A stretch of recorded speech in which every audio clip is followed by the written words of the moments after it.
আলাইকুম ভিউয়ার্স, আপনারা দেখছেন মাহের কুকিং হাউস। আমি আপনাদেরকে আজকে দেখাবো গুঁড়া দুধের সন্দেশ।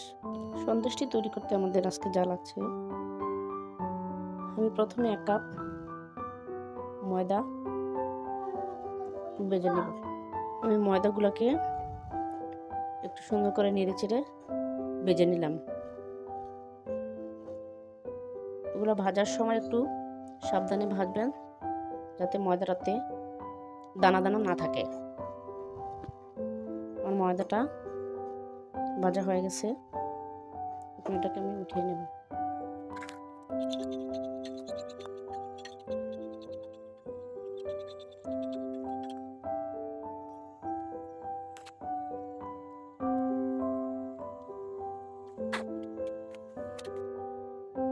আমি 1 কাপ পানি দিয়ে শিরাটাকে করে নিলাম।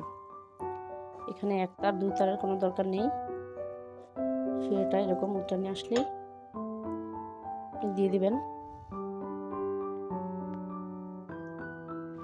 ময়দা এবং গুঁড়া দুধ। আমাদের ভেজে রাখা ময়দাটাকে দিয়ে দিলাম।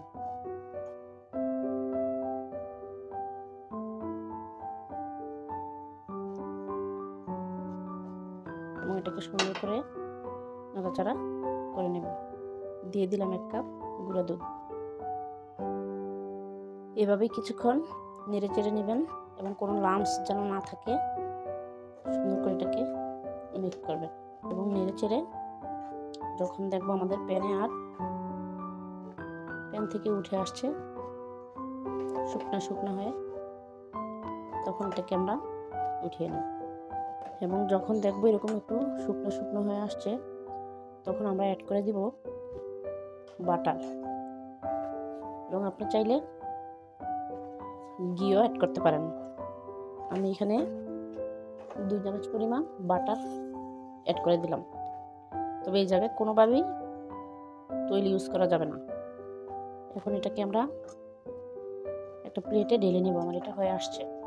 আমি এখন এটার ডোটাকে উঠিয়ে নিলাম এবং এটাকে 5টা ভাগে ভাগ করে নিয়েছি। এখন আমি এটাতে একটু কালারফুল করে নেব ফুড কালার দিয়ে। 2-3 ফোঁটা দিলেই হবে, বেশি দিতে হবে না।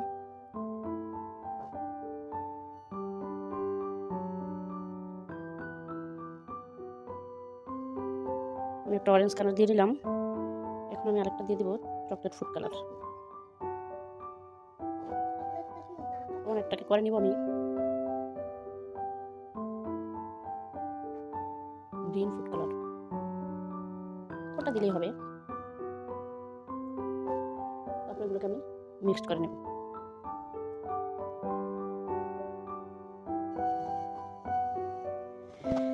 ভিউয়ার্স, একে একে আমাদের সবগুলা কালার মিক্স করে ফেলছি।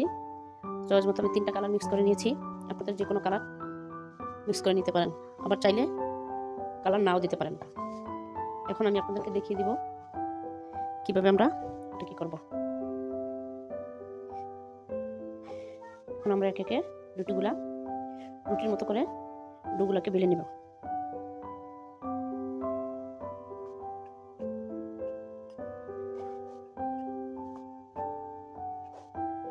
লম্বা লম্বি করে আমরা বেলে নিচ্ছি।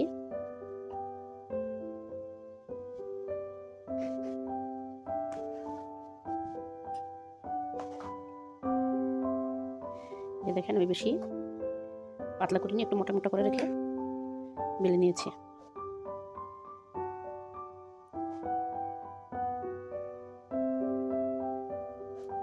আমার ডোটা কিন্তু অনেক সুন্দর হয়েছে এবং মনে হচ্ছে যেন পুরো রুটির ডোয়ের মতো হয়েছে।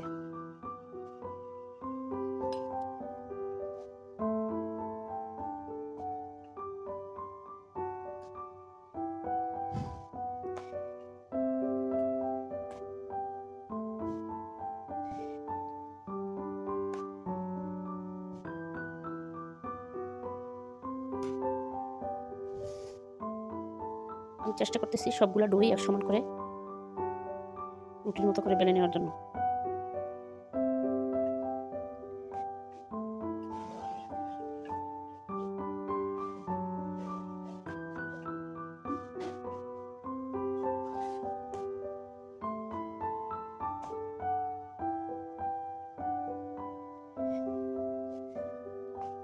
যদি আপনারা এটা তৈরি করতে গিয়ে দেখেন যে এটা হাতে বেঁধে যাচ্ছে বা এইভাবে রুটির মতো করে বেলা যাচ্ছে না, তাহলে একটু হাতে ঘি ভরিয়ে নেবেন অথবা একটা রেপিং কাগজ উপরে দিয়ে নেবেন।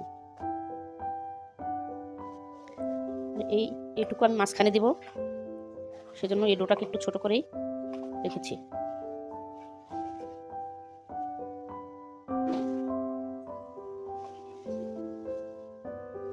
এটাকে আপনি আপনার মতো করে যেরকম স্টাইলের ওইরকম করেই তৈরি করতে পারেন।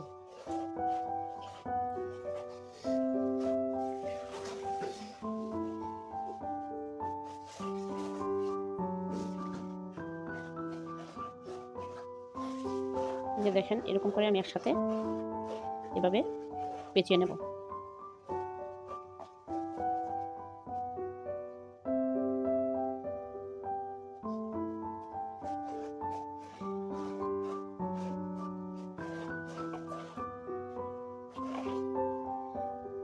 এবং একটু চেপে চেপে নেব যাতে ভিতরে দিয়ে ফাঁকা ফাঁকা না থাকে।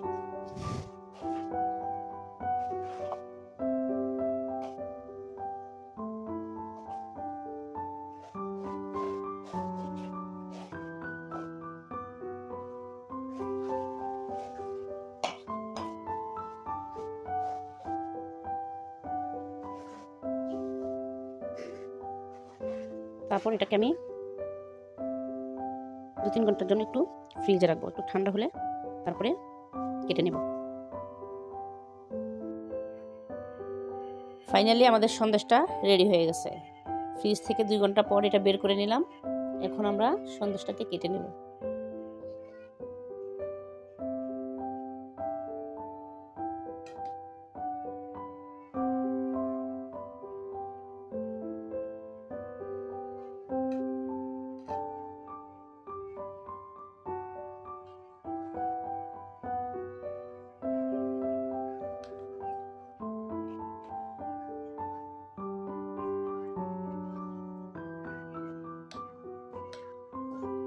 আমাদের সন্দেশটা কিন্তু ভিতর থেকে খুব সুন্দর একটা কালার আসছে, এবং আর একটু ফ্রিজে রাখা দরকার ছিল।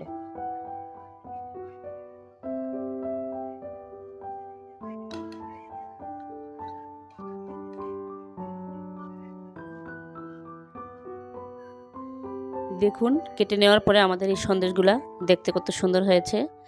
আপনারাও কিন্তু চাইলে বাসায় এরকম করে সন্দেশ বানিয়ে অতিথি আপ্যায়ন করতে পারেন এবং কয়েকদিনের জন্য সংরক্ষণ করে রাখতে পারেন। আমার এই ভিডিওটি যদি আপনাদের ভালো লাগে তাহলে একটি লাইক এবং কমেন্ট করে জানিয়ে দেবেন। ধন্যবাদ এতক্ষণ যাবত আমার এই ভিডিওটি ধৈর্য সহকারে দেখার জন্য।